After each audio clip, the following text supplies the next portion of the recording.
Good evening, good evening, good evening everybody and welcome to Creatrix channel my dear friends. We are live. तो बच्चों live आ गए हैं, ठीक है, live आ गए हैं आपके लिए एक और लेक्चर लेके। और जिस यूनिट का आप सबको इंतजार था कि सर पावर सिस्टम स्टेबिलिटी कब कराओगे, कहां कराओगे, तो बेटा आज कराएंगे, अभी कराएंगे और यहीं कराएंगे, ठीक है। आपके सारे सवालों का जवाब लेके आ गए हैं। Lecture number 54 power system stability. तो आज यार स्टेबिलिटी की शुरुआत करेंगे। कुछ बेसिक्स मैं आपको पढ़ाने वाला हूं, जैसे कि बेसिक्स में क्या कवर करने वाला हूं, स्विंग इक्वेशन।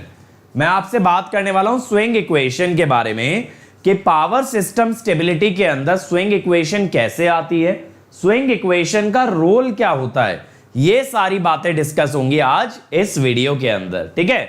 तो चलिए शुरू किया जाए। सबसे पहले let me introduce myself my dear friends. My name is Ankit Goyal. I got AIR1 twice in GATE in 2014 and 2018. I was awarded the President of India Gold Medal in the year 2013 when I graduated from IIT Indore. Till date, my dear students, I have trained more than 1 lakh students in the online and the offline classes. And presently, I am working as a director at an academy for GATE department. लेकिन यार देखो ये सब credential अपनी जगह सुनने में अच्छा लगता है, देखने में अच्छा लगता है। What matters the most is our revolution, is the thinking, is the intent that we have. क्या इंटेंशन है भाई हम लोगों का? हम लोगों का इंटेंशन है कि इस साल गेट के अंदर 1 से 100 तक सारी रैंक्स ऑक्यूपाई करनी है, सारी रैंक्स ऑक्यूपाई करनी है। इस बार हिस्ट्री क्रिएट करना है बेटा गेट 2021 के रिजल्ट में। और उसी चीज को, उसी विजन को ले जाते हुए हम लोग दिन रात एक करके मेहनत किए जा रहे हैं। और बच्चों आप लोगों के लिए एक के बाद एक फ्री इनिशिएटिव लाते जा रहे हैं ताकि मेरा कोई बच्चा जो सब्सक्रिप्शन अफोर्ड नहीं कर सकता वो पीछे ना रह जाए। उसको एक बार भी ये ना सोचना पड़े कि यार अगर मुझ पे पैसा होता तो शायद मैं भी कर लिया होता। तो बेटा ये जो मनी वाला फैक्टर है ना, ये रिमूव कर दे रहा हूं। आपकी लाइफ में एक रिसोर्स आपका मनी कभी भी एक कंस्ट्रेंट नहीं होगा, कभी भी कंस्ट्रेंट नहीं होगा। आपको best of the best content मिलेगा एंड दैट टू फ्री, ठीक है। इसके अलावा मेरे भाई अब देखो आपको YouTube पे तो मिल ही रहा है फ्री कंटेंट, लेकिन साथ साथ अनअकैडमी प्लेटफॉर्म पे भी आपको फ्री कंटेंट मिलता है। कैसे? इन द फॉर्म ऑफ बेटा, in the form of test series, in the form of special class, in the form of practice session, in the form of Unacademy combat quizzes. तो इतनी सारी चीजें यार आपको मिलती हैं फ्री ऑफ कॉस्ट प्लेटफॉर्म पे। आपने करना कुछ नहीं है, बस अनअकैडमी ऐप मोबाइल के अंदर इंस्टॉल करनी है। प्ले स्टोर और ऐप स्टोर दोनों पे अवेलेबल है। उसमें अपना अकाउंट क्रिएट कर लेना और वो पूछेगा आपको किसने बुलाया, जो यहां चले आए तो आप बताएंगे अंकित सर ने बुलाया। कैसे? By using the code Ankit ESC। बस इतना, ठीक है। आपका एक फ्री अकाउंट एनेबल हो जाएगा। अब जितने फ्री इनिशिएटिव बेटा हम लाते हैं, सारे फ्री इनिशिएटिव्स का आप हिस्सा बन सकते हो और बिना एक सिंगल रुपी स्पेंड किए आप एक बेहतरीन रैंक ला सकते हो।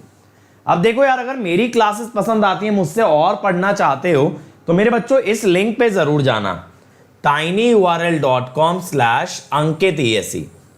इस लिंक पे आपको क्या मिलने वाला है? इस लिंक पे आपको मिलेंगी मेरी सारी स्पेशल क्लास जो मैंने आज तक ली हैं या जो मैं आगे लेने वाला हूं। अब देखो जैसे कल से मैं स्टार्ट करा रहा हूं EMT के प्रीवियस ईयर क्वेश्चन 4 बजे EMT के प्रीवियस ईयर क्वेश्चन लगाएंगे और वो आपको मिल जाएंगे अपकमिंग स्पेशल क्लासेस में। इसके अलावा मेरे भाई, इसके अलावा सब्जेक्ट बाय सब्जेक्ट फोल्डर में आपको मिलेंगी सारी क्लासेस की इन्फो। और डेली रात 8:30 बजे आपको एक प्रैक्टिस क्वेश्चन की क्लास लगाई जाती है, जिसमें अभी हम प्रैक्टिस कर रहे हैं machine, power electronics and power system. तो यार इन सब इनिशिएटिव्स का हिस्सा बनना है तो इस URL पे जरूर जाना, यहां सारी इन्फो प्रोवाइडेड है।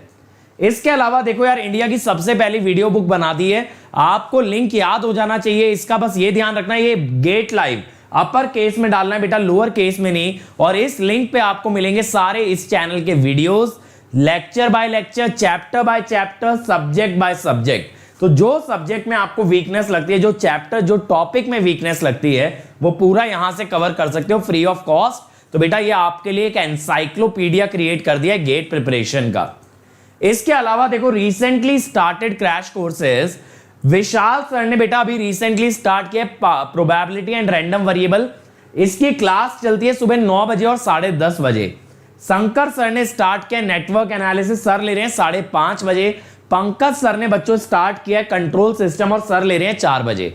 तो ये सारी क्लासेस आपको अटेंड करनी है और अब आपको डेली शेड्यूल बताया जा रहा है पूरे लेक्चर्स का, तो शेड्यूल फॉलो करके सारे लेक्चर्स को देख डालो। इसके अलावा यार इस संडे होने वाला है महामैराथन संडे, महामैराथन संडे। इसके अंदर आपको सुबह शुरुआत करेंगे Pankaj sir Z transform cover करने से, उसके बाद आएंगे रमन सर ट्रांजिएंट एनालिसिस लेके, फिर आने वाला हूं बेटा मैं पावर सेमीकंडक्टर डिवाइसेस लेके, और रात में आने वाले हैं वरुण सर लेके रिवीजन ऑफ इंडक्शन मशीन। तो यार महामैराथन होने वाली है, क्योंकि बेटा अब हम ये मान लो एंड गेम में आ गए हैं। अब हम अपने मैराथन की लास्ट माइल दौड़ रहे हैं और इस माइल को सबसे तेज दौड़ना पड़ेगा, तभी ये रेस जीत पाओगे।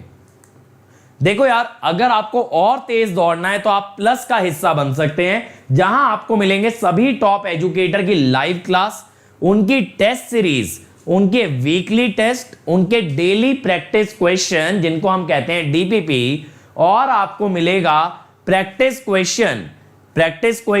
और बेटा हर संडे होता है टेस्ट, ताकि ये जज कर पाएं कि पीछे जितना पढ़ा दिया उसमें कितनी तैयारी है। तो ये सारी चीजें आपको मिलती हैं एक ही सब्सक्रिप्शन में प्लस। और प्लस में बेटा सिर्फ कोर्स कंप्लीशन की गारंटी नहीं है, कोर्स कंप्लीशन इंग्लिश हिंदी दोनों भाषा में टॉप एजुकेटर्स से along with revision practice everything एक ही सब्सक्रिप्शन में। और बच्चों 21 दिसंबर से यानी मंडे से हम स्टार्ट कर रहे हैं गेट 2022 और गेट 2023 के बैचेस, ठीक है। तो इनका हिस्सा अगर बनना है यार तो सिंपल सा तरीका है, कोड लगाओ अंकित ESE और जल्दी से आ जाओ अनअकैडमी पे।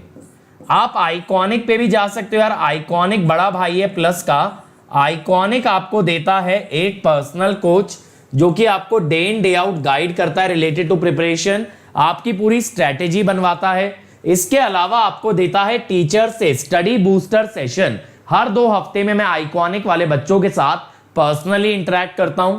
स्टडी मटेरियल एक्स्ट्रा मिलता है, टेस्ट के एनालिसिस में आपकी स्ट्रेंथ वीकनेस अलग से बताई जाती हैं, और बच्चों साथ ही साथ सेम डे आपका डाउट भी आंसर किया जाता है। तो बच्चों कोड एक है, काम अनेक है, ठीक है। कोड एक है, काम अनेक है, और इससे फ्री प्लेटफॉर्म प्लस और आइकॉनिक सब ओपन हो जाता है।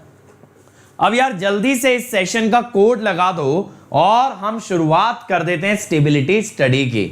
हम लोग स्टार्ट कर देते हैं आज का स्टेबिलिटी एनालिसिस, बट जल्दी से मेरे बच्चों कोड लगा दो इस सेशन का। सेशन का कोड क्या है, मेरे कंप्यूटर का पासवर्ड क्या है। और अभी बेटा एक चीज बताओ, जितनी भी मैं क्लासेस लेता हूं तुम्हारा कमेंट सिर्फ और सिर्फ बाकी सब्जेक्ट पूछने के लिए क्यों आता है। कभी ना कोई तुम्हें डाउट आता है, कभी ना कोई क्वेश्चन ऐसा होता है जो फंसे। तुम्हारा डाउट बस क्या होता है, बाकी सब्जेक्टों में बाकी सेशंस में क्या चल रहा है, करना क्या चाहते हो। चल बाकी लोगों ने तो बोल दिया भाई लेट्स क्रैक इट, तो लेट्स गेट स्टार्टेड। यार देखो बात है स्टेबिलिटी की, तो बेसिक से उठाएंगे एकदम।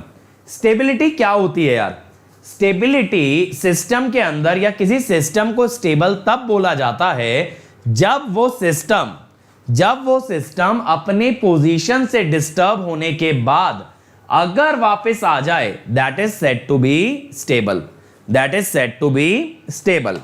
देखो जैसे मेरा पेन है, एक पेन मैं लेता हूं, ये पेन दिख रहा है। अब देखो यार ये पेन है, इसको मैंने डिस्टर्ब किया वापस आ गया, डिस्टर्ब किया वापस आ गया, डिस्टर्ब किया वापस आ गया, तो this is a stable system. Just like a pendulum, pendulum को आप कभी भी मूव कराओगे तो it will return to its original position, such a system is called as stable. बात समझ आ रही है कि स्टेबल सिस्टम क्या है यार। स्टेबल सिस्टम वो है जो अपनी पोजीशन से डिस्टर्ब होने के बावजूद it comes back to its original state. अब आप कहोगे सर ये तो आप फिजिक्स वाली डेफिनेशन बता रहे हो, इसमें पावर सिस्टम कहां है। बेटा पावर सिस्टम में भी स्टेबिलिटी की वही डेफिनेशन रिटेन्ड रहती है जो कि आपकी फिजिक्स में। तो सर पावर सिस्टम में पेंडुलम थोड़ी है जिसे हिला देंगे और वो लौट आएगा, नहीं बेटा। पावर सिस्टम में सिंक्रोनस मशीन का रोटर है। सिंक्रोनस मशीन के रोटर को अगर डिस्टरबेंस मिली और वो वापस अपनी ओरिजिनल स्टेट में आ गया तो then it is said to be stable.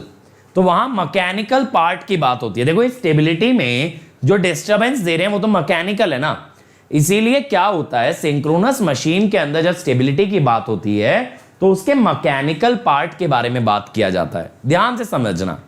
अब देखो जब आपने इलेक्ट्रिकल मशीन कवर किया है मेरे दोस्त, तब आपने ज्यादा फोकस किया है मशीन के इलेक्ट्रिकल वाले पार्ट पे, मैकेनिकल पार्ट पे नहीं। लेकिन अब जब स्टेबिलिटी की बात करेंगे तो हम वर्क करेंगे मशीन के मैकेनिकल पार्ट पे, ठीक है, मशीन के मैकेनिकल पार्ट पे। यह बात क्लियर है? अब ध्यान से समझना यार, यहां पे बात की जाती है मशीन के रोटर की स्टेबिलिटी की, मशीन के रोटर की स्टेबिलिटी की। आयुष मेरे भाई क्या होता है, अर्थ के अंदर जो रिएक्टेंस होती है वो बहुत ज्यादा आ जाती है due to charges inside the earth surface या due to core of the earth. तो रिएक्टेंस ज्यादा आ जाने से उसकी इंपीडेंस हाई हो जाती है। इंपीडेंस हाई होने से अगर अर्थ का रिटर्न कंडक्टर बनाओगे तो रिटर्न पाथ में इतनी हाई इंपीडेंस होगी कि करंट ना के बराबर आएगा। ये मैंने बताया था, ठीक है। इंपीडेंस हाई होगी तो करंट गिर जाएगा ना, बट ये सब इस टॉपिक से रिलेटेड नहीं है। अभी इस टॉपिक पे वापस आ जाओ। तो हमें क्या करना है भाई, ध्यान से सुन लो। अब हमें रोटर को डिस्टर्ब करना है और रोटर अगर अपनी ओरिजिनल स्टेट में वापस आ गया तो it is said to be stable. अब यार देखो कितनी तरह की स्टेबिलिटी होती है बेटा, 3 तरह की स्टेबिलिटी होती है। पहली होती है वोल्टेज स्टेबिलिटी। अब वोल्टेज स्टेबिलिटी क्या है कि आपके सिस्टम के किसी भी बस पे जो वोल्टेज है वो आपकी रेटेड वोल्टेज से 5% के अंदर रहे, then it is said to be voltage stability. Rated voltage के कितने रेंज में रहे, ±5। यानी कि अगर रेटेड वोल्टेज 1 kV है तो 995 वोल्ट से 1005 वोल्ट तक अगर आपकी वोल्टेज लाई कर गई, नहीं सॉरी 950 से 1050, ठीक है, 950 से 1050 तक अगर लाई कर गई तो that is said to be a voltage stable system, ठीक है। ये जो यार 5% का क्राइटेरिया है ना, ये ग्लोबल या यूनिवर्सल क्राइटेरिया आप कह सकते हो। ये अक्रॉस द वर्ल्ड फॉलो किया जाता है, ठीक है। दूसरी स्टेबिलिटी होती है यार फ्रीक्वेंसी स्टेबिलिटी। जैसे मान लो सिस्टम की फ्रीक्वेंसी 50 हर्ट्ज है तो कितना डेविएशन अलाउड है, कितना डेविएशन अलाउड है, दैट इज ±1%, यानी 49.5 से लेके 50.5 तक, 49.5 से लेके 50.5 तक वेरिएशन अलाउड है। अब आपको पता है सर फ्रीक्वेंसी बदलेगी क्यों? क्योंकि बेटा अगर आपने सिंक्रोनस के अंदर ड्रूप पढ़ा हुआ है तो ड्रूप के अंदर आप क्या जानते हो, जैसे जैसे मशीन पे लोड बढ़ता है उसकी फ्रीक्वेंसी डिक्रीज होती है, that is called as a droop, that is called as a droop, ठीक है। तो लोड बढ़ने से फ्रीक्वेंसी गिरेगी, that is meaning of droop. तो फ्रीक्वेंसी बदल सकती है, फ्रीक्वेंसी बदल सकती है लेकिन 1% से ज्यादा नहीं। तीसरी स्टेबिलिटी जिसके बारे में आज हम ज्यादा बात करने वाले हैं इस चैप्टर में, जिसके बारे में बात करेंगे, दैट इज एंगुलर स्टेबिलिटी।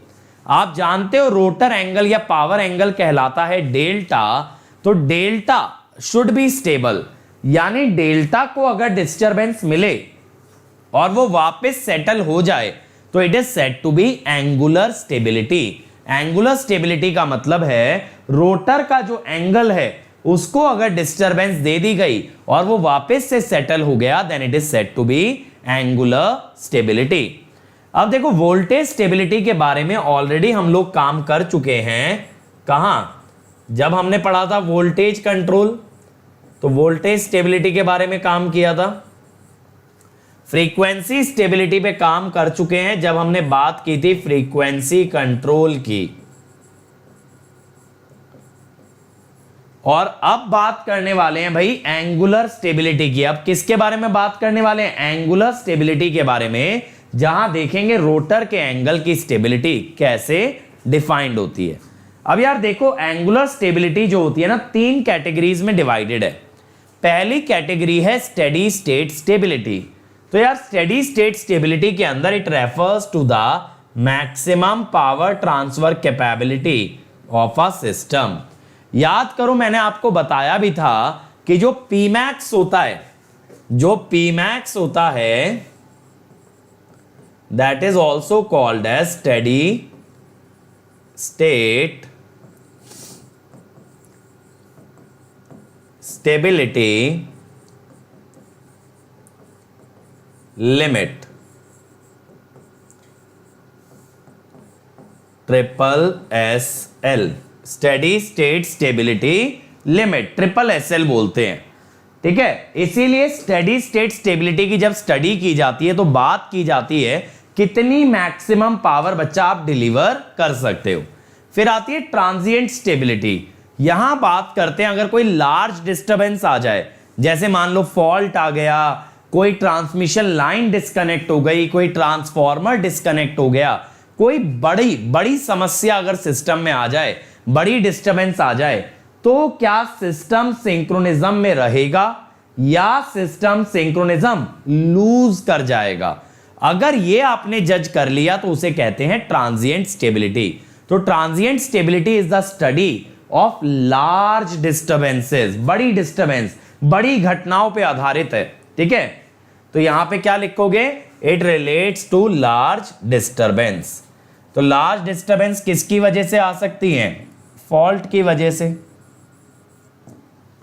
ठीक है भाई। अब इसके बाद तीसरी होती है डायनामिक। डायनामिक में क्या होता है कि छोटी छोटी डिस्टरबेंस लगाते हैं और बार बार लगाते हैं। जैसे तंग करता है ना बच्चा कभी कभी आके, बार बार ऐसे उंगली करता है, ऐसे ही सिस्टम में बार बार उंगली की जाती है, यानी सिस्टम को बार बार डिस्टर्ब किया जाता है, सिस्टम को बार बार डिस्टर्ब किया जाता है, और उस प्रोसेस को कहते हैं डायनामिक स्टेबिलिटी। क्या कहते हैं? Dynamic stability. ठीक है भाई। तो it refers to small but continuous disturbance. तो बेटा हमें जो है ना, हमें डायनामिक स्टेबिलिटी के बारे में बात नहीं करनी है। इस टॉपिक में मैं आपसे बात करूंगा दो स्टेबिलिटी को लेके, स्टेडी स्टेट और ट्रांजिएंट। नरवरिया बेटा Kjær Hafeez sir already Unacademy पे पढ़ा रहे हैं, कहां लेके आओगे उन्हें अलग से? ऑलरेडी काफी टाइम से वो अनअकैडमी से जुड़े हैं, काफी सारे सब्जेक्ट डील कर रहे हैं। ठीक है अमृत, यार lightning is not a stability study. समझो बात को, स्टेबिलिटी स्टडी में हम ये पढ़ रहे हैं अगर सिस्टम में डिस्टरबेंस आई तो वो डिस्टरबेंस के बाद सिस्टम स्टेबल होगा या नहीं। ये नहीं कि बिजली गिरा के चेक कर रहे हैं, समझ रहे हो? वो तो एक्चुअल फॉल्ट हुआ, वो तो ओवर वोल्टेज हुआ। हम यहां फॉल्ट कर नहीं रहे हैं, हम क्या देखना चाहते हैं, इन केस अगर फॉल्ट आए, इन केस अगर डिस्टरबेंस आए तो क्या होगा, यानी पहले से तैयारी कर रहे हैं। जैसे घर के बाहर बादल हो रहे होते हैं तो आप पहले ही छाता लेके निकलते हो ना यार कि बरसात आ जाएगी। सेम वे सिस्टम के अंदर सिस्टम बनाते हुए पहले से एनालाइज कर लो कि क्या घटना घट सकती है। अगर ये आपको क्लियर है और आप इसके अनुसार सिस्टम बनाओगे तो बहुत फायदा होगा आपको।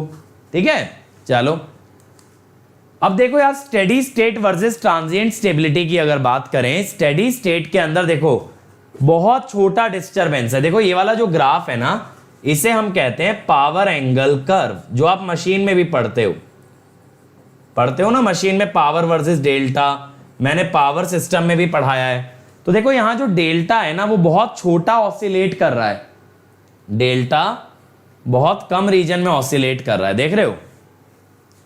तो यहां डेल्टा के वाइब्रेशन छोटे हैं, लेकिन मेरे भाई यहां पे देखो ट्रांजिएंट स्टेबिलिटी में काफी लंबा वाइब्रेशन है। देखो बड़ा वाइब्रेशन करेगा और फिर धीरे धीरे वाइब्रेशन डैम्प आउट हो जाएंगे। तो यहां पे लार्ज डिस्टरबेंस है ट्रांजिएंट स्टेबिलिटी में, लेकिन धीरे धीरे तो डिस्टरबेंस डैम्प आउट ही हो जाती है यार। और यहां पे काफी स्मॉल डिस्टरबेंस है। समझ आ गया? ये समझ आया दोनों स्टेबिलिटी स्टडी में फर्क, मेनली दोनों के अंदर क्या फर्क आता है, क्लियर हुआ? हाँ भाई, मशीन के लेक्चर प्राइवेट नहीं हो रहे, प्राइवेट क्यों होंगे? स्टेबिलिटी से कितने मार्क्स तक का आ जाता है यार? 2 नंबर तक का क्वेश्चन आ जाता है, और कितने का आएगा? 2 से ज्यादा का तो गेट में भी नहीं आता कोई सवाल, ठीक है। 2-3 नंबर से ज्यादा क्या आएगा कोई। ये क्लियर हो गया ना, चमक गया भाई सब लोगों को। स्टेडी स्टेट और ट्रांजिएंट क्लियर हुआ या नहीं हुआ, जल्दी से बता दो। स्टेडी स्टेट और ट्रांजिएंट क्लियर हुआ या नहीं, जल्दी बताओ। इज इट क्लियर और नॉट, इज इट क्लियर और नॉट, टेल मी एवरीबडी। हाँ, मैग्नीट्यूड का फर्क है, मैग्नीट्यूड का फर्क है यार, बिल्कुल। चलो रचना को चमक गया है, आगे बढ़ते हैं, आगे बढ़ते हैं भाई। अब देखो यार, जब हम डायनामिक्स ऑफ सिंक्रोनस मशीन पे आते हैं तो डायनामिक्स का मतलब है यार कि मशीन्स के अंदर हमने इलेक्ट्रिकल पार्ट पूरा पढ़ लिया है, लेकिन अब समय आ चुका है कि मैकेनिकल पार्ट पढ़ा जाए। तो मैकेनिकल पार्ट की जो स्टडी होती है, जैसे आप क्या कहते हैं इसके अंदर मैकेनिक्स के अंदर भी पढ़ते हो, तो एक डायनामिक्स होता है, काइनेमैटिक्स होता है। तो डायनामिक्स क्या होता है, जहां फोर्स के बारे में बात की जाती है, ऐसे ही सिंक्रोनस मशीन में जब टॉर्क के बारे में बात की जाती है उसे कहते हैं डायनामिक्स। सुबिंद्रा बेटा टाइम आएगा, आज ही लेक्चर में एक्सप्लेन करूंगा लोड एंगल, रुक जाओ, आएगा उसका भी नंबर, ठीक है, थोड़ा सा सब्र कर लो, बताऊंगा। तो यहां पे हम क्या करेंगे, study of mechanical part of a synchronous machine. लेकिन मैकेनिकल पार्ट को किस में लेके आना है, इलेक्ट्रिकल फॉर्म में। और यहां पे मोमेंट ऑफ इनर्शिया को भी चेंज करके किस में लाते हैं, इनर्शिया कांस्टेंट में। तो बच्चा यहां पे हमें करना क्या है, यहां पे बेसिकली हमें मशीन के मैकेनिकल पार्ट का इलेक्ट्रिकल इक्विवेलेंट बनाना है। यार एक सिंपल सी बात देखो, आप और हम हैं इलेक्ट्रिकल इंजीनियर, हम नोडल, मैश, केसीएल, केवीएल सब चीज समझते हैं। तो जहां कहीं मैकेनिकल सिस्टम्स आने शुरू हो जाते हैं, अपनी जिंदगी थोड़ी सी टफ हो जाती है, वहां हम लोग क्या करते हैं, वहां हम लोग बात करने लगते हैं मैकेनिकल से इलेक्ट्रिकल में ट्रांसफर करने की, यानी मॉडलिंग करने की, कि कैसे एक मैकेनिकल सिस्टम को एक इलेक्ट्रिकल सिस्टम में रिप्रेजेंट किया जा सकता है। वही हम लोग यहां पे करेंगे। अब देखो यार, डायनामिक्स ऑफ सिंक्रोनस मशीन पे अगर आते हैं, सबसे पहले देखो यार, जब रोटर घूमता है तो आपकी स्टोर्ड काइनेटिक एनर्जी कितनी होती है, स्टोर्ड काइनेटिक एनर्जी होती है half J omega S M square, half J omega S M square. आप कहोगे सर ये ओमेगा एस एम क्या है, बेटा ये सिंक्रोनस स्पीड है, सिंक्रोनस स्पीड है।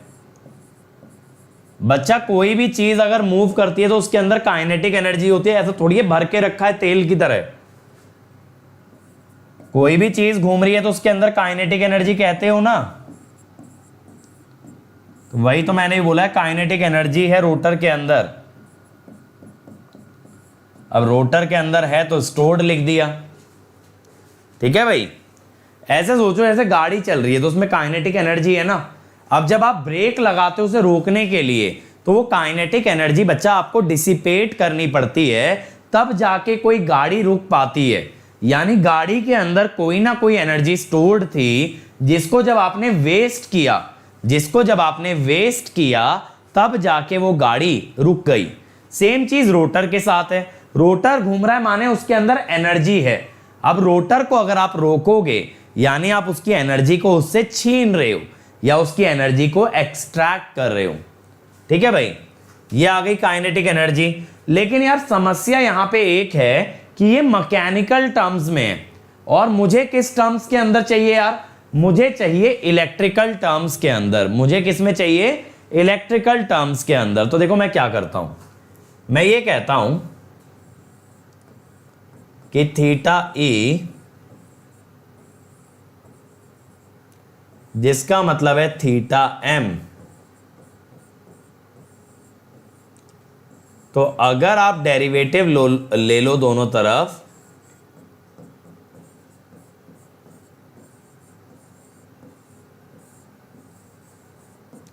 ठीक है, ये आएगा।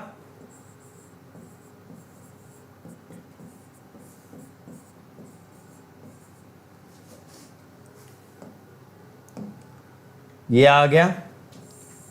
अब आप कहोगे सर ओमेगा एस एम और ओमेगा एस में क्या फर्क है यार।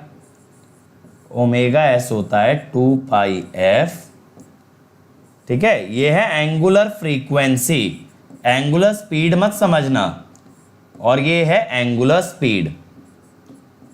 एक है मैकेनिकल डोमेन में और एक है इलेक्ट्रिकल डोमेन में, समझ गए। और देखो स्टेबिलिटी में ना सबसे ज्यादा बच्चा जहां फंसता है, सबसे ज्यादा बच्चा जहां फंसता है स्टेबिलिटी के अंदर, वो है यूनिट्स। क्योंकि मैकेनिकल इलेक्ट्रिकल चलता रहता है ना, कंफ्यूजन हो जाती है यार। अब अगर ऐसा है भाई, ये रिलेशन है, तो मैं काइनेटिक एनर्जी को कैसे लिख सकता हूं?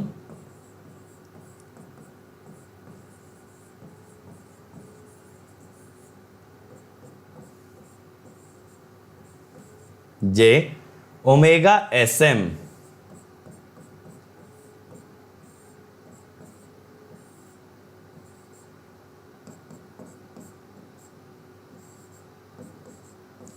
या फिर इसको ऐसे लिख लो, तो इसको ना देखो क्या लिख देते हैं, अब ये टर्म एक साथ ले लेते हैं, 2/p² omega S into omega S, तो यहां लिख दिया जाता है 12m ओमेगा एस। अब आप कहोगे सर ये m क्या है, सर ये m क्या है? तो बेटा m है इनर्शिया कांस्टेंट। क्या कहलाता है? Inertia constant. कैसे निकालोगे यार? ये हो जाएगा काइनेटिक एनर्जी। अब काइनेटिक एनर्जी होती है मेगा जूल में, ओमेगा एस किस में होगा? इलेक्ट्रिकल रेडियन पर सेकेंड, तो मेगा जूल सेकेंड पर इलेक्ट्रिकल रेडियन। इसकी ना यार यूनिट पता होनी बहुत ज्यादा जरूरी है, इसमें डायरेक्ट सवाल आ जाता है। ठीक है, यूनिट बहुत बहुत ज्यादा मैटर करती है, आपको यूनिट हमेशा पता होनी चाहिए। ठीक है भाई, चलो आप आगे चलते हैं। इनर्शिया कांस्टेंट समझ आया? दो इनर्शिया कांस्टेंट होते हैं, एक समझा चुका हूं, J into 2/p² into omega S, तो हमने मैकेनिकल से किस में ले आए? इलेक्ट्रिकल में। तो इनर्शिया कांस्टेंट क्या है? एक ऐसी quantity which is proportional to moment of inertia, but it is defined in the electrical domain and my dear friend not in the mechanical domain। Mechanical में डिफाइंड नहीं है, किस में डिफाइंड है? इलेक्ट्रिकल में। चलो ठीक है, अब देखो क्या होता है, मशीन का जो बेस होता है वो होता है GMVA।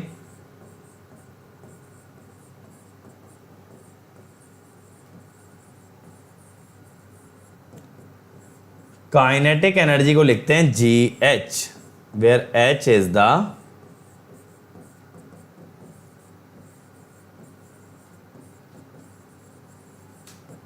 Inertia constant.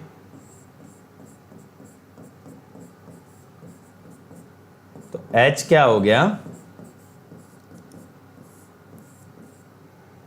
तो इसकी यूनिट क्या हो गई? काइनेटिक एनर्जी मेगा जूल में, और G है MVA में।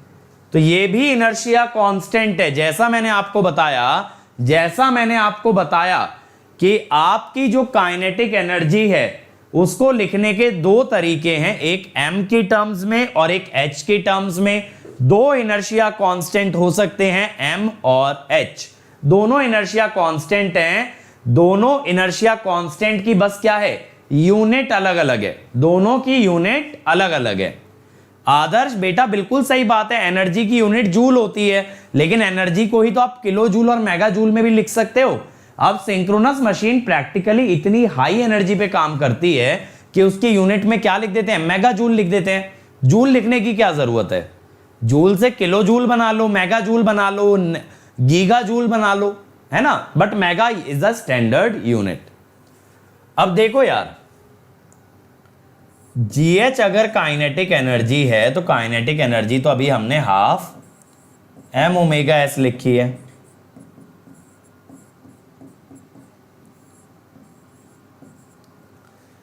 अब देखो यार, आप ओमेगा एस को क्या लिख सकते हो? 2 पाई एफ लिख सकते हो ना, 2 से 2 कट जाएगा,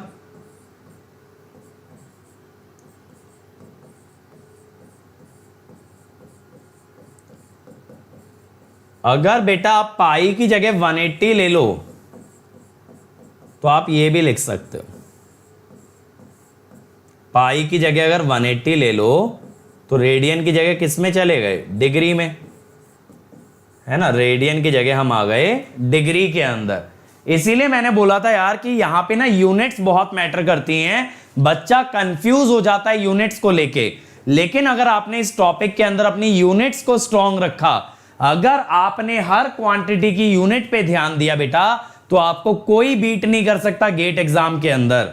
ठीक है, अब देखो यहां पे फॉर्मूले याद करने वाले कौन कौन से हैं, मैं आप लोगों को बता देता हूं। एक तो देखो ये है GH equal to kinetic energy, और एक ये वाला पार्ट है, ये भी आपको याद रखना पड़ेगा। एक आप यहां पे यार ये याद रखोगे,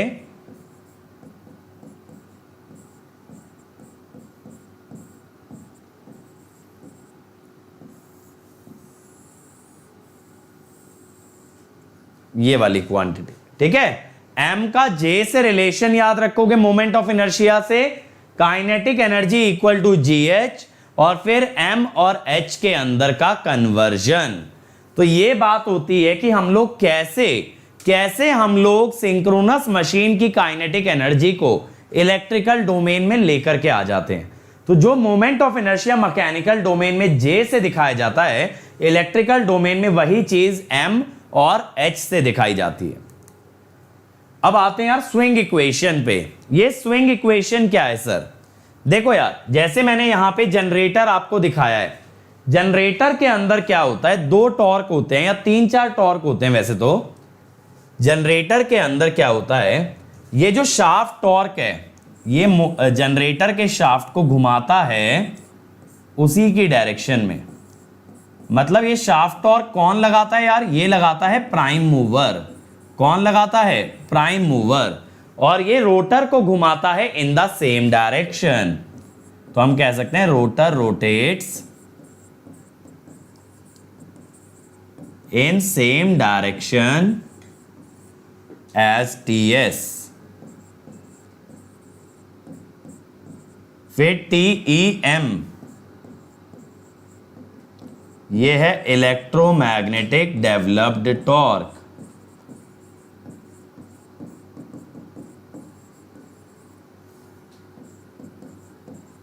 ठीक है, ये हो गया। अब यार यहां पे हम लोग क्या कहते हैं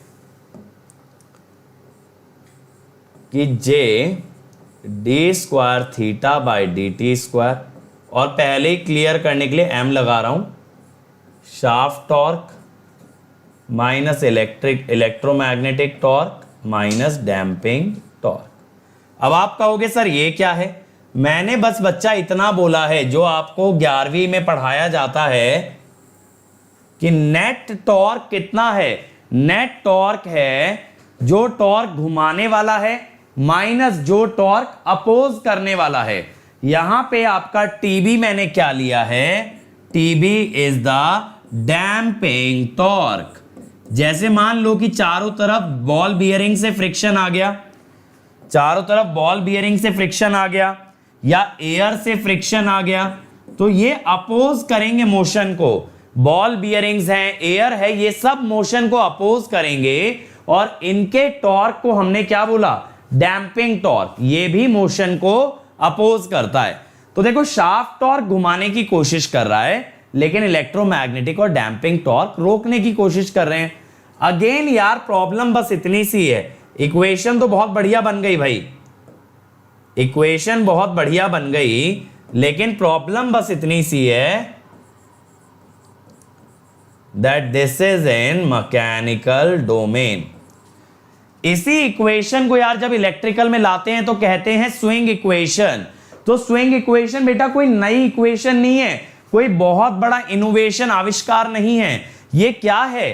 ये बेसिक मैकेनिक्स की इक्वेशन को उठा के इलेक्ट्रिकल में कन्वर्ट कर दिया है और उसको नाम दे दिया है स्विंग इक्वेशन। अब देखो कैसे करेंगे इलेक्ट्रिकल में। हमें सबसे पहली चीज ये पता है, ठीक है, एक तो हमें ये पता है 2/p तो कांस्टेंट है ना, लेकिन यार देखो अभी भी राइट हैंड साइड पे तो टॉर्क ही है और टॉर्क तो मैकेनिकल होता है। अब एक खास बात सुनना यार, इग्नोर टीबी और डैम्पिंग टॉर्क। अब आप कहोगे सर ये बात तो सही नहीं है, ऐसे कैसे आप इग्नोर कर दोगे कुछ भी। देखो यार, मैंने आपको स्टेबिलिटी के शुरुआत में ही बताई एक बात कि यहां रोटर का एंगल ऑसिलेट करता है, ऑसिलेट करके बच्चा अगर वो सेटल हो गया तो then it is a stable system, settle नहीं हो पाया then it is a unstable system. चमका चमका। तो बेटा अगर ऑसिलेशन आ रही है तो डैम्पिंग टॉर्क ऑसिलेशन को खत्म करेगा। और हम तो हमेशा क्या करते हैं, वर्स्ट केस एनालिसिस। हम क्या करते हैं, वर्स्ट केस एनालिसिस। और वही वर्स्ट केस एनालिसिस करने के लिए जो चीज मशीन को स्टेबल बनाए उसे इग्नोर करना पड़ेगा, उसे इग्नोर करना पड़ेगा। यहां आपका डैम्पिंग टॉर्क ऑसिलेशन को खत्म करने का काम कर रहा है, इसीलिए आपको उसे इग्नोर करना पड़ेगा, आपको उसे इग्नोर करना पड़ेगा। चमका भाई सब लोगों को? ये बताओ यहां तक चमका कि नहीं चमका, क्योंकि आगे मैथमेटिक्स है यार। अगर यहां तक कंसेप्ट क्लियर हो गया इसका मतलब है आप स्विंग इक्वेशन बहुत आसानी से समझ सकते हो। जल्दी से मुझे बताओ, मेरे सब बच्चों को चमक गया? रचना को तो चमक गया भाई, बाकी लोग क्या कर रहे हैं, बाकी लोग भी बताएं भाई। ऐसे सुस्ती से मत बैठा करो यार। बहुत अच्छा कंसेप्चुअल टॉपिक है, स्टेबिलिटी अगर ढंग से पढ़ोगे बहुत चीजों का जवाब मिलेगा यहां पे। मतलब ये समझ लो ये सिंक्रोनस मशीन का कुंभ के मेले में खोया हुआ भाई है, क्योंकि सिंक्रोनस मशीन बिना स्टेबिलिटी वाला चैप्टर पढ़े अधूरी है। क्यों अधूरी है? वहां इलेक्ट्रिकल पार्ट तो कवर कर लिया है लेकिन मैकेनिकल तो छोड़ आए हैं, मैकेनिकल यहां कवर करेंगे। ठीक है, चलो बहुत बढ़िया। तो ये हम लोग क्यों कर रहे हैं, because damping reduces oscillation and makes the system stable, makes system stable। तो हम क्या कर रहे हैं भाई, हम कर रहे हैं worst case analysis. We are doing the worst case analysis. अब देखो यार, यहां तक अगर हमें बात समझ आ चुकी है तो अब मैं क्या करता हूं, अब मैं ये कहता हूं, देखो ये आ चुका था ना हमारे पास, ये आ चुका था बढ़िया तरीके से।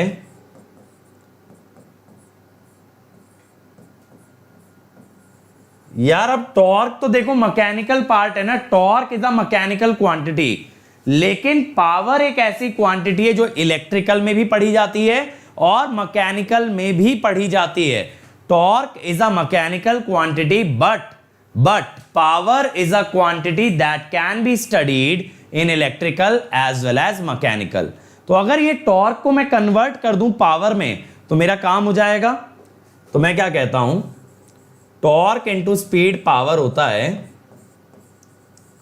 तो multiply both sides by omega S M. अब आप कहोगे सर ओमेगा एस क्यों नहीं, क्योंकि बेटा टॉर्क इनटू स्पीड पावर तो होता है किस डोमेन में, मैकेनिकल डोमेन में, मैकेनिकल डोमेन में। तो बेटा जब टॉर्क मैकेनिकल है तो स्पीड भी तो मैकेनिकल लोगे, स्पीड भी तो मैकेनिकल लोगे। तो यहां पे क्या आ गया,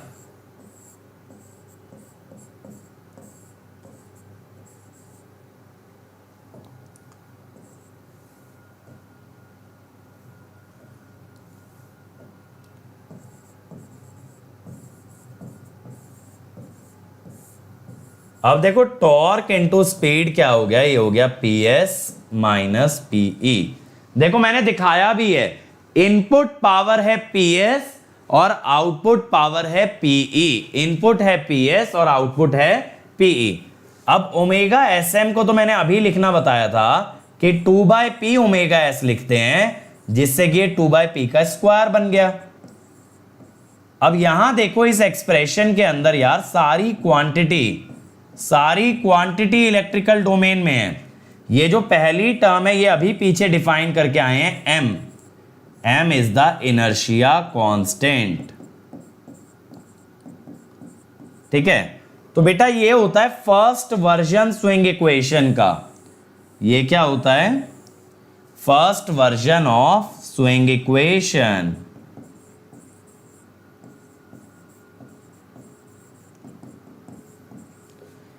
अब यहां पे थीटा ई क्या होता है? ये थीटा ई क्या होता है? ये होता है rotor angle from stationary axis. देखो यार रोटर तो घूम रहा है ना, तो रोटर का एंगल एक स्टेशनरी ऑब्जर्वर के रेस्पेक्ट में, मान लो मैं खड़ा हूं यहां पे और रोटर गोल गोल घूम रहा है, तो रोटर कितना एंगल बना रहा है मेरे रेस्पेक्ट में, यानी मैं अगर रोटर को देखूं तो मुझे कितना एंगल नजर आएगा, that is called as the rotor angle. ठीक है, रोटर एंगल। ये बात क्लियर है? अमृत बेटा पावर मैकेनिकल और इलेक्ट्रिकल दोनों में ही डिफाइंड है। क्या आप इलेक्ट्रिकल सर्किट में पावर नहीं पढ़ते हो? बताओ, पढ़ते हो ना बेटा? तो पावर को ये तो नहीं कह सकते power is a mechanical quantity. Power is a mechanical as well as a electrical quantity. और जनरेटर एक ऐसी डिवाइस है जो मैकेनिकल पावर को इलेक्ट्रिकल में कन्वर्ट करता है। तो आप ये भी कह सकते हो जो मैकेनिकल पावर आएगी वही इलेक्ट्रिकल पावर बन के बाहर जाएगी। ठीक है भाई, चलो। तो ये थीटा ई समझ आया। जैसे मान लो मैं स्टेशनरी हूं, अब ये मेरा रोटर है जो घूम रहा है, ये रोटर है जो घूम रहा है, तो अब मुझे इसका एंगल कितने टाइम पे क्या दिख रहा है, दैट इज थीटा ई। ठीक है, तो इसका एंगल मुझे क्या दिखेगा, दैट इज थीटा ई। अब देखो इसको और बेहतर तरीके से समझने के लिए क्या करते हैं, देखो ये रहा एक फिक्स्ड रेफरेंस, एक एक्सिस है आपकी सिंक्रोनसली रोटेटिंग फ्रेम, यानी ये कितनी स्पीड से घूमती है, ओमेगा एस से। एक ऐसी एक्सिस जो ओमेगा एस से घूमती है, और बेटा ये है रोटर एक्सिस और रोटर घूमता है ओमेगा से।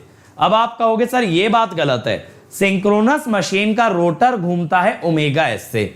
बिल्कुल जायज बात कह रहे हो, लेकिन बेटा जब डिस्टरबेंस डालते हैं ना, तो रोटर की स्पीड सिंक्रोनस नहीं रह जाती, वो डेविएट कर जाती है, कभी सिंक्रोनस से ज्यादा तो कभी सिंक्रोनस से कम। तो गुरजीत बेटा उसका जो एंगल होगा वो टाइम के साथ बदलेगा ना।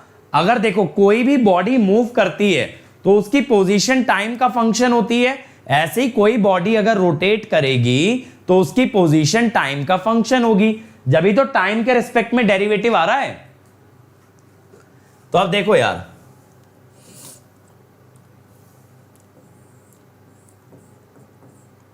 Delta T is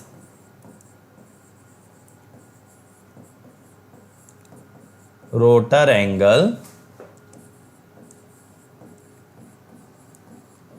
from synchronously rotating axis।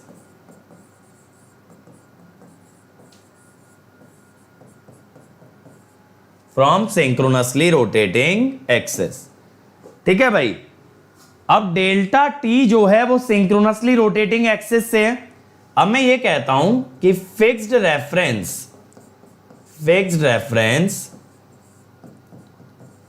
is position of rotating axis at t equal to 0, यानी रोटेटिंग एक्सिस जो है ना t equal to 0 पे फिक्स्ड रेफरेंस के अलोंग थी।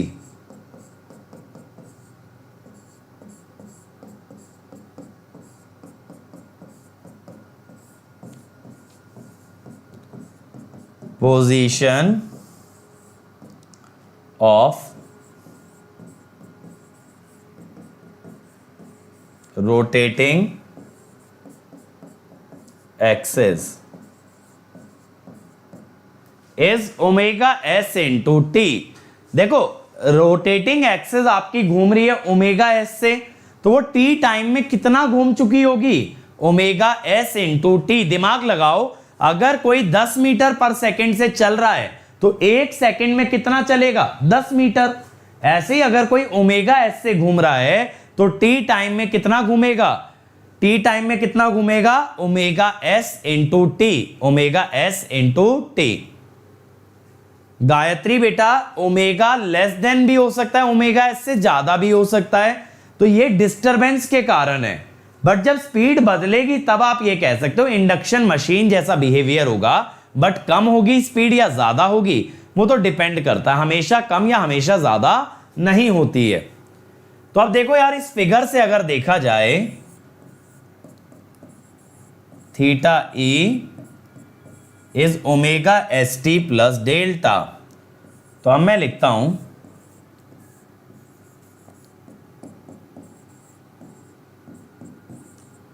D theta E bye D T is omega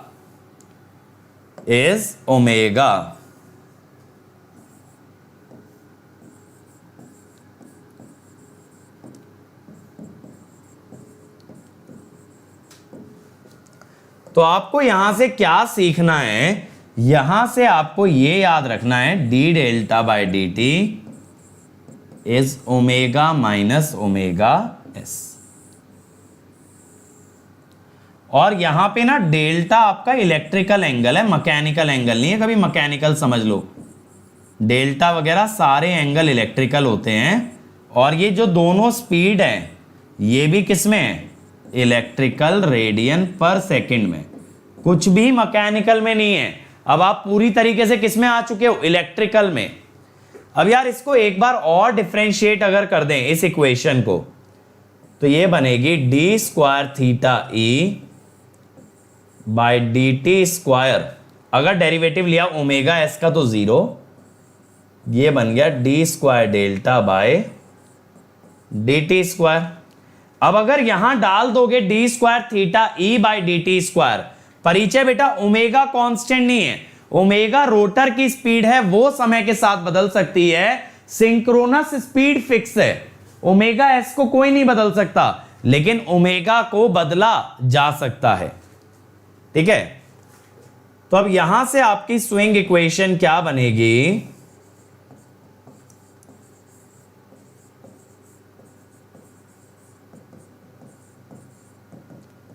यहां से बनेगी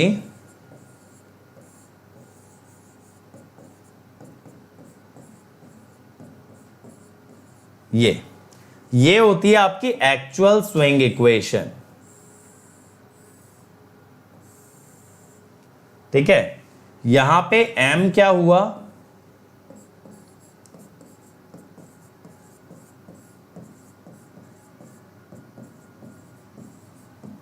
और पावर किस में है, मेगावाट में। यार अब m की तो आपको पता है ना वैल्यू, h में भी लिख सकते हो, तो जी एच बाय पाई एफ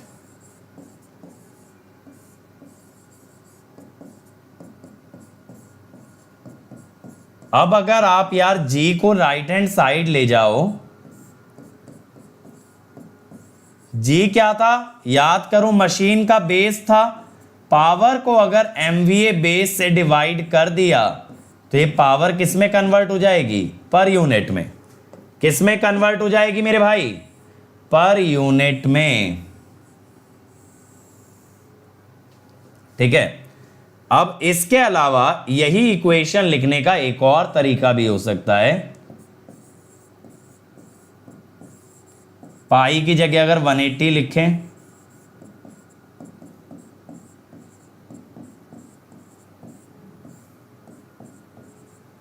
पाई की जगह अगर 180 लिखें तो भी बात बन सकती है। ठीक है, तो लेकिन यहां पे जो होगा ना डेल्टा, ये इलेक्ट्रिकल डिग्री में होगा, और बेटा यहां पे जो डेल्टा होगा वो इलेक्ट्रिकल रेडियन में होगा।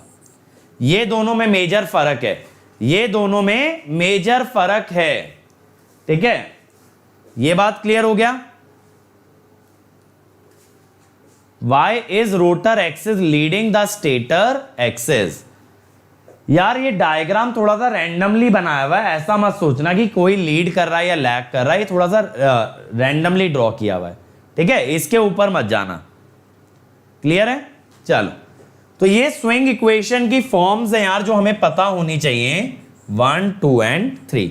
अच्छा एक बात मैं आपको और बता दूं यार, बहुत बार आपसे क्वेश्चन पूछा जाता है एंगुलर मोमेंटम का। तो जब ये टर्म दिखे ना आपको एंगुलर मोमेंटम, ये कुछ भी नहीं है यार, ये फर्जी वाला है, ये m ही होता है। एंगुलर मोमेंटम आपका m ही है और कुछ नहीं है।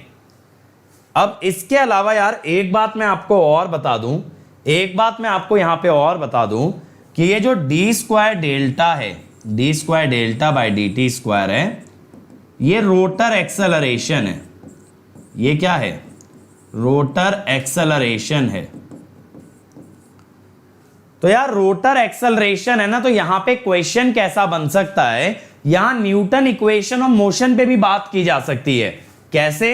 यानी आपसे निकलवा सकता हूं स्पीड कुछ समय के बाद या फिर एंगल कुछ समय के बाद, तो ये बातें भी हो सकती हैं। देखो एज एन एग्जांपल,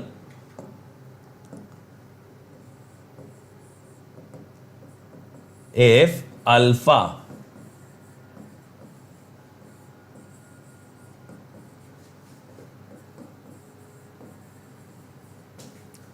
तो कुछ समय के बाद रोटर एंगल क्या होगा,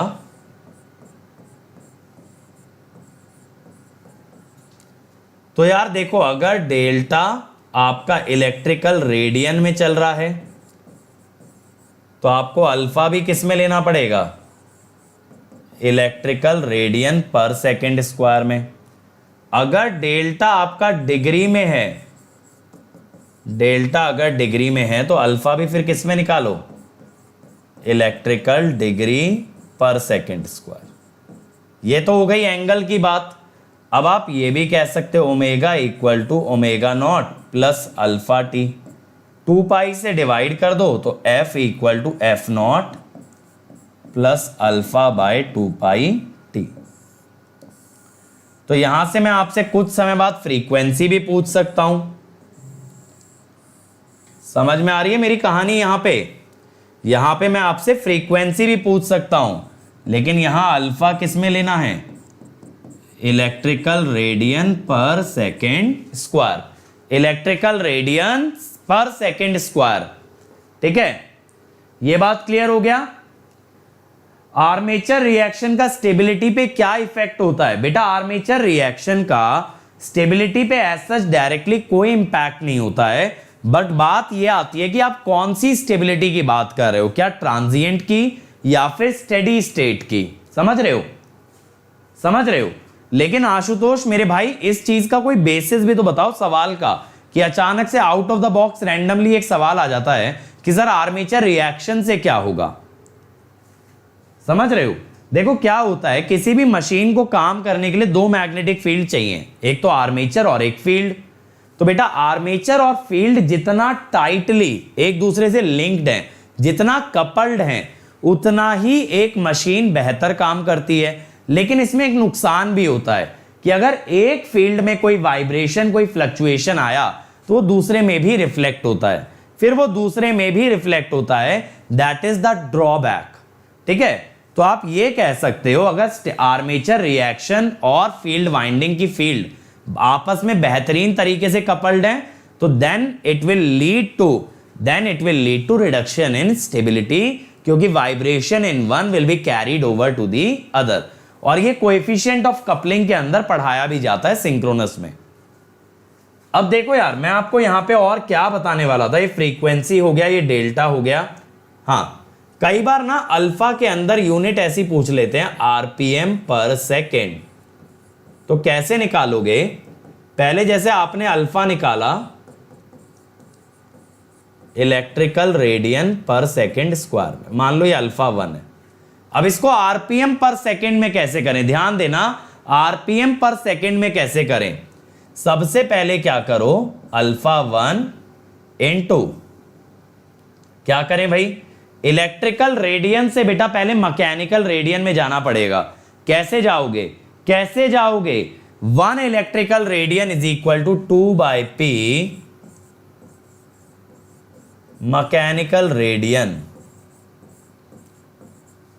अब रेवोल्यूशन में कैसे जाओगे, 2 पाई रेवोल्यूशन का मतलब होता है, सॉरी 2 पाई रेडियन का मतलब 1 रेवोल्यूशन।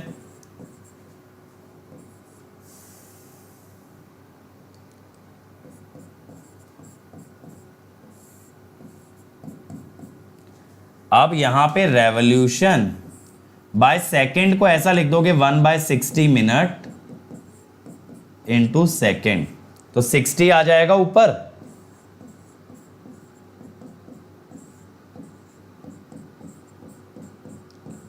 ये बन गया।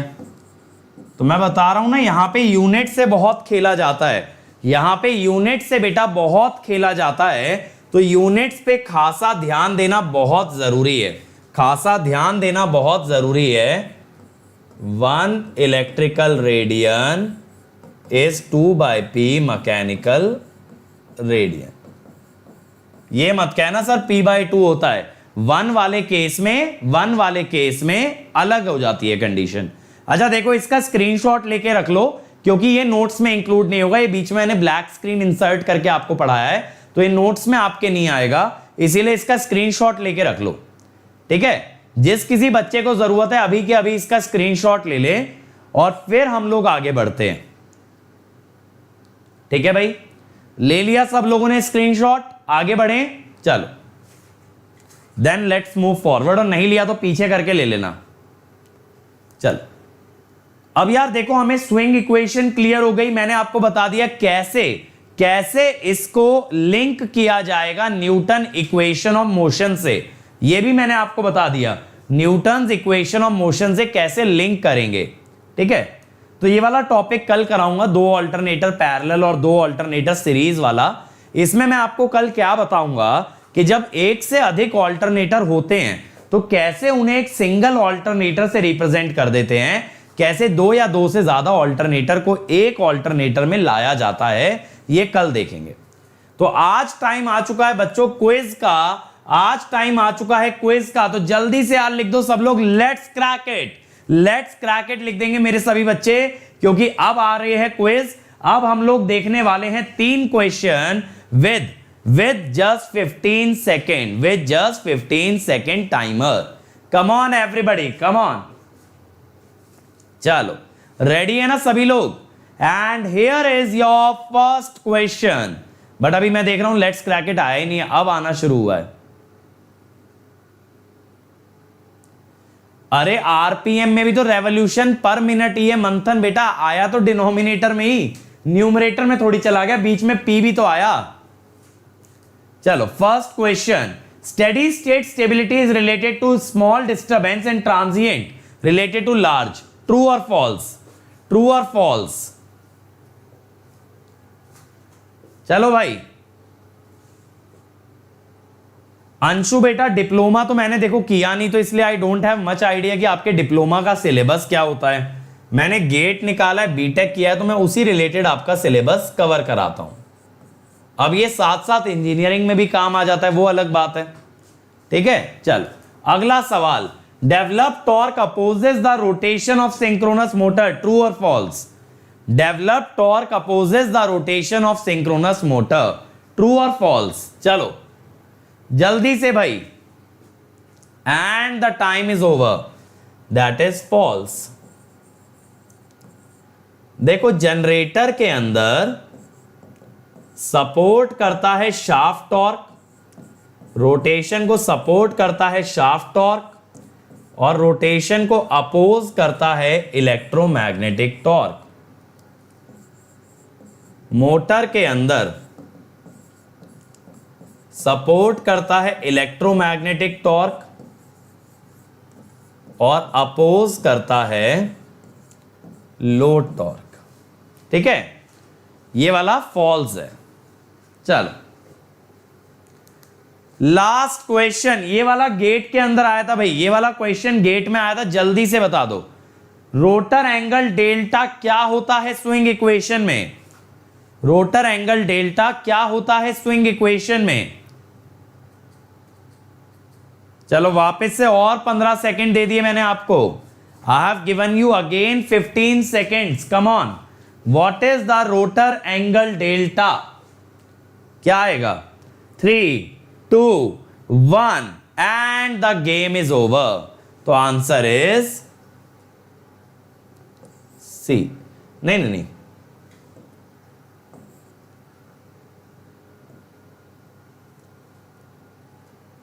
हाँ, डी।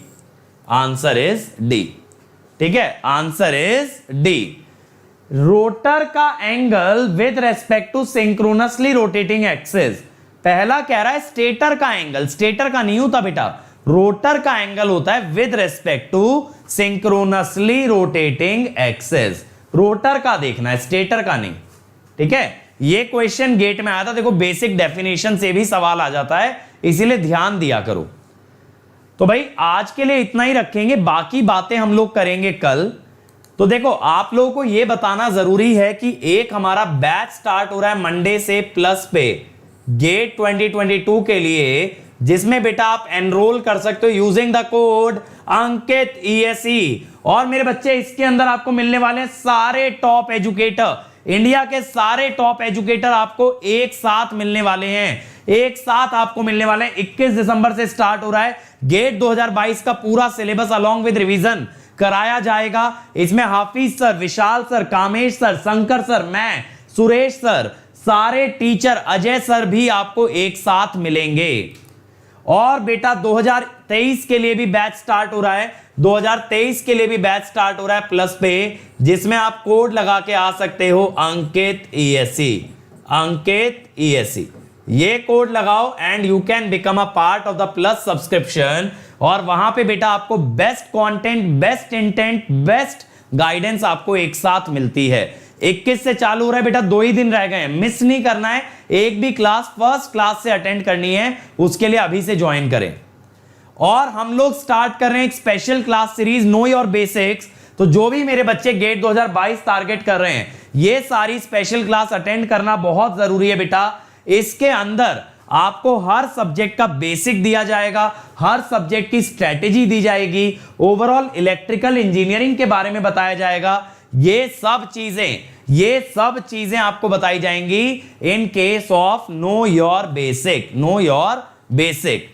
अमृत बेटा लास्ट लेक्चर में समझाया मैंने अर्थिंग और ग्राउंडिंग में फर्क।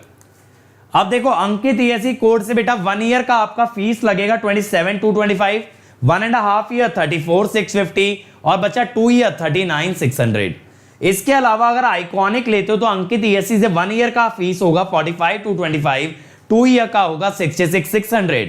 आइकॉनिक में आपको एक टॉपर के साथ पढ़ने मिलेगा, वो टॉपर आपको day in day out guide करेगा कैसे तैयारी करनी है। बाकी टीचर्स से भी पर्सनल अटेंशन मिलेगा। और इसके अलावा बेटा आपके सारे डाउट भी सेम डे क्लियर किए जाएंगे, स्टडी मटेरियल भी एडिशनल दिया जाएगा।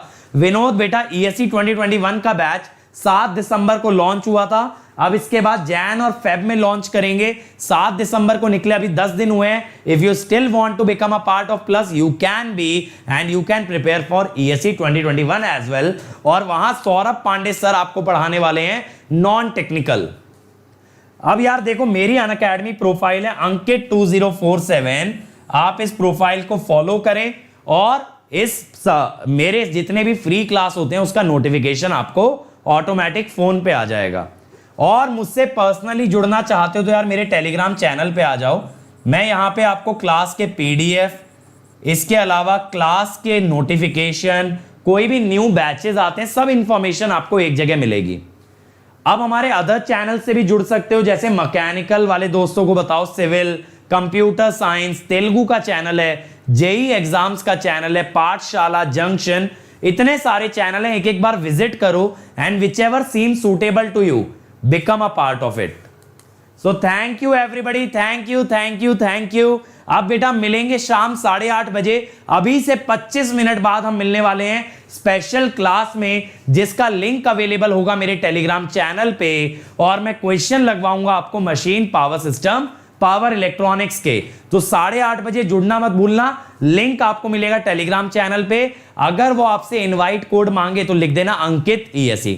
Thank you. और इस वीडियो को लाइक जरूर करके जाना यार, अपने सभी दोस्तों से शेयर करना, अपने कॉलेज में शेयर करना।